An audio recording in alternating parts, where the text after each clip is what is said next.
ঘটনাটা হয়েছে যে আমি আজকে এয়ারটেল অফিসে এসেছিলাম, সিটি সেন্টার থেকে এয়ারটেল অফিসে। ওইখানে আজকে না, শুধু আমি এর আগেও একবার এসেছিলাম আমার যে পোস্টপেড সিম ছিল সেটাকে প্রিপেড করার জন্য। কিন্তু ওনারা আমি প্রায় ঘন্টাখানেকের উপর বসেছিলাম। আমি বারবার প্রথম থেকেই আমি বারবার রিকোয়েস্ট করছিলাম যে দাদা আমাকে দিয়ে দিন, সন্ধ্যা হয়ে গেলে আমার অসুবিধা হবে।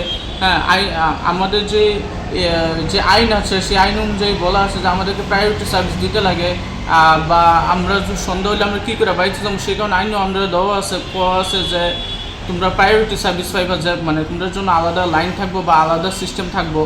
কিন্তু তারা কেউ কোনো সিস্টেম করছে না কিছু, জাস্ট আমার বই রাখছে, কইছে সব খালি হইলে মানে আমার আগে যা আছে সবাই গেলাগা পরে আমারে দিব, মানে পুরা এটা। তো আমরা এখন যদি আমাদের জন্য যে আইনটা করা হয়েছে এই আইনের মানে কিটা, যে প্রতিবন্ধী আইন যে 2016-তে যে বেরিয়েছিল আমাদের আইন, সেই আইন অনুযায়ী যে বলা ছিল যে আমরা প্রায়োরিটি সার্ভিস পাবো।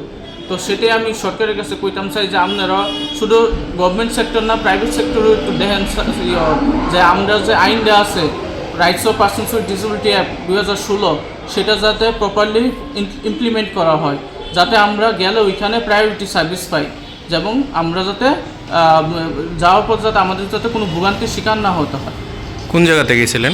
আমি এয়ারটেলের যে সিটি সেন্টার স্থিত যে এয়ারটেল অফিসটা, ওইখানে গিয়েছিলাম আমার যে পোস্টপেড সিম ছিল এটাকে প্রিপেড করার জন্য। তো আমি একদিন এর আগেও একবার এসেছিলাম, তো ওনারা বললো যে অপেক্ষা করুন বারবার। তো আমি তো সন্ধ্যার সময় আমি তো আর সন্ধ্যা পর্যন্ত, সন্ধ্যার হয়ে গেলে তো আমি আর থাকতে পারবো না, সেই কারণে আমাকে চলে আসতে হয় আর কি। আজকে এইভাবে এর জন্য আমি আজকেও চলে আসতে হয়েছে আমার। আজকে কত ঘন্টা অপেক্ষা করলেন? 1 ঘন্টা উপর হয়েছে, 1.5 ঘন্টা হয়েছে আমি অপেক্ষা করছিলাম। কিন্তু এটা তো ঠিক নেই না, প্রায়োরিটি সার্ভিসও তো দিতে লাগে আমাদেরকে। আপনার নাম? আমার নাম ঠাকুরচাঁদ দাস। কোন জায়গাতে বাড়ি? বাড়ি গোকুলনগর ভিয়ার মাথা।